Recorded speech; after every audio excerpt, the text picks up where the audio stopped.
Hello, my name is Molly Cummins, and I'm speaking to you today about informatics and quality.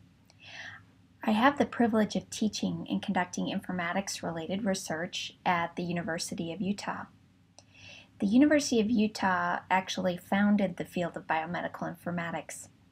Our nursing informatics program was the second of its kind in the nation, and it offers both a master's degree and a post-baccalaureate certificate in informatics. There is a lot to talk about in relation to informatics, but today I'll focus on the role of informatics in achieving quality healthcare delivery in about 15 minutes. You may be fairly familiar with informatics, or you may be hoping I would explain it to you right now. What is informatics? Some people think it is just information technology, building software or websites or analyzing data. And certainly the field of informatics is strongly tied to information technology and analytics. Really, we're interested in how we leverage data, information, and knowledge for better health, for better health care. So how do we take the information you as clinicians painstakingly enter into clinical information systems and leverage it for the benefit of patients and health? This is why informatics is tied so strongly to quality. How do we use data, information, and knowledge to improve quality, leveraging information technology?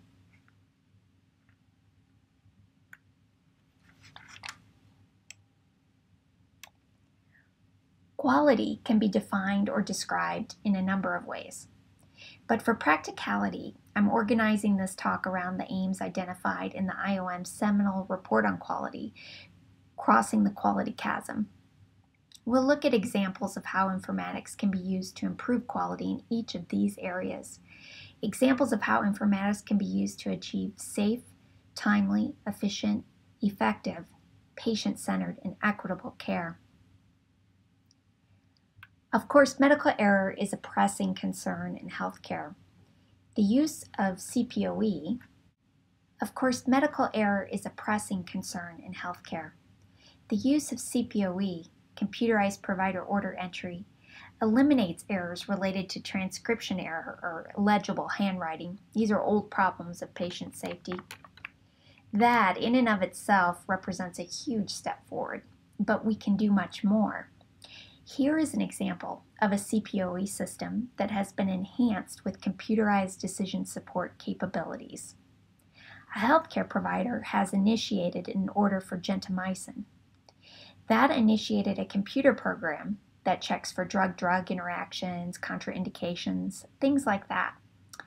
And here, this program has identified the need for a reduced dose because of impaired creatinine clearance.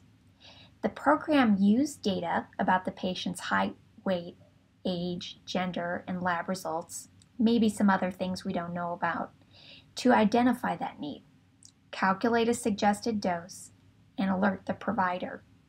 CPOE systems can prevent deadly medical errors by alerting healthcare providers to special considerations, contraindications, and dangerous drug-drug interactions, thereby improving safety, our first aim in achieving quality healthcare. Computerized decision support systems can also be used to achieve effective care, care that optimizes outcomes for patients by tying relevant knowledge and information to decisions at the point of care.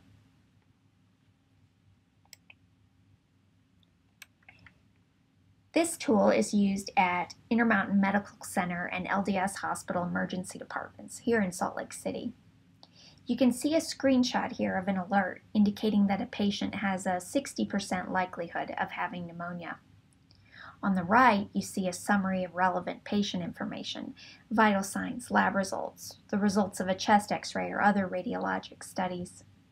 On the left, you see some checkboxes. If the clinician agrees, this program will offer some protocol guidance on effective management. The likelihood of having pneumonia is calculated through something called a Bayesian network, and the inputs include vital signs, lab results, nursing assessment variables, and other specific pieces of data in the patient's electronic medical record. It also uses radiology reports. Those reports aren't coded data. Rather, they are typed like a note. We call that free text.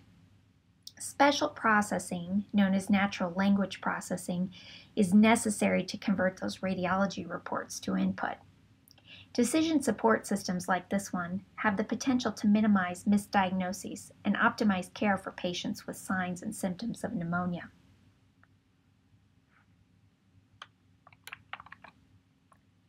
An important informatics initiative in achieving patient-centered care is health information exchange. Unfortunately, patient information tends to exist in silos. A patient has a medical record everywhere they receive health care: inpatient, outpatient, labs, pharmacy, long-term care, home health, you name it. And these different healthcare providers don't do a very good job of sharing information about patients. Through health information exchange, healthcare providers can electronically send and receive important patient information, especially during transitions of care.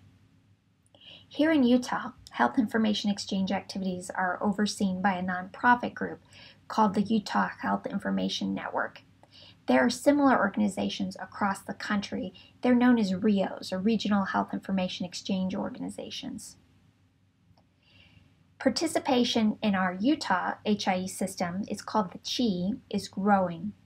Exchange of patient information using a system called Direct, which is like very secure email, is also growing. In this way, we make sure important information moves with the patient and is not trapped inside data silos.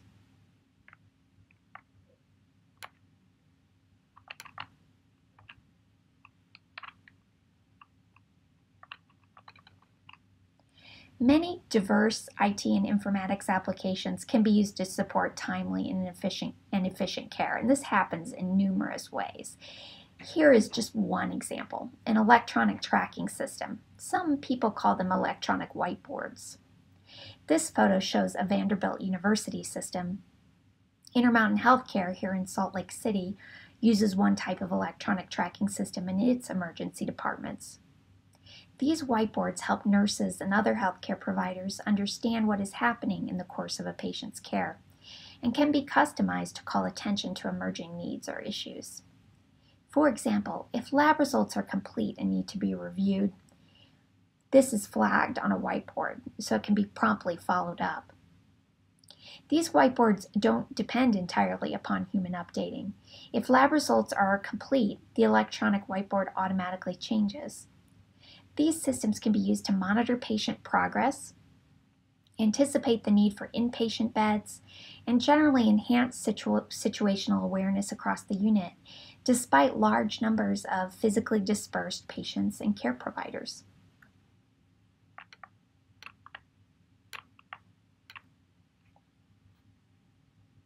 Health disparities are pervasive, but IT and informatics can be used to promote equitable care, an important aim of quality care. If health care delivery is equitable, no person receives a lesser standard of care because of their gender, race, or ethnicity.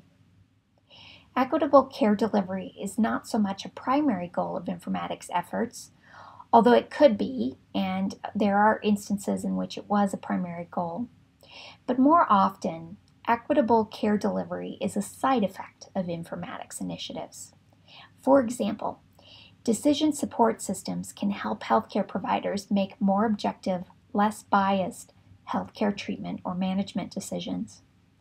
When we use computerized systems to standardize care or implement protocols and guidelines, we standardize care across patients, and this minimizes variation based upon bias.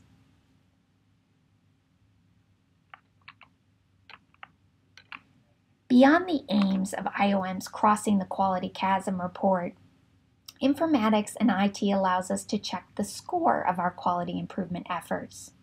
How do we compare to other hospitals? How do I compare to other nurses? Have we improved quality over the past 3 months with this program that we've been devoting so much time and effort toward? These questions cannot be answered unless you collect the right data, and it's easiest to collect data through an electronic health record system. You don't know if your quality improvement efforts are working unless you can keep and monitor your own score.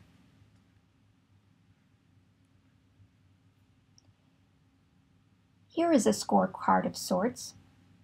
Intermountain Healthcare used electronic patient data to examine its own performance in prescribing appropriate discharge medications for patients with heart disease. Prior to any quality improvement efforts, they found their own rates were not unlike rates reported elsewhere in the nation. Disappointing. They identified this as a priority area for process improvement and implemented an innovative multidisciplinary quality improvement strategy. And as you can see, they dramatically increased their performance. But if they couldn't actually track this data, they would not have known whether their efforts made a difference.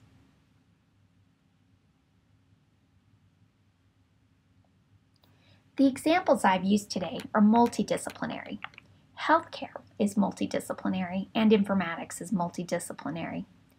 But it is important to think about how we score our own progress in improving the quality of nursing care.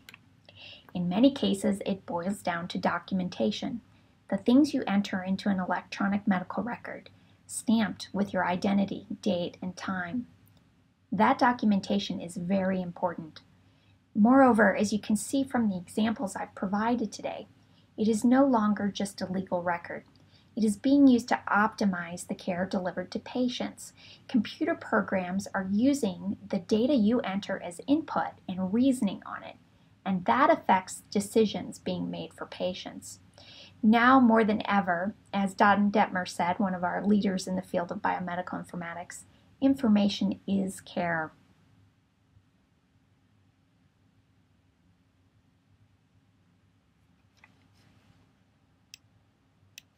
Informatics has tremendous potential for transforming the healthcare delivery system, and this has been recognized particularly by those interested in quality. I hope this presentation has given you a sense of that connection. I appreciate your attention. If you would like to connect with me after today, you can reach me by email or follow me on Twitter. To find out more about our nursing informatics program, you can go to our website or drop me an email. Thank you.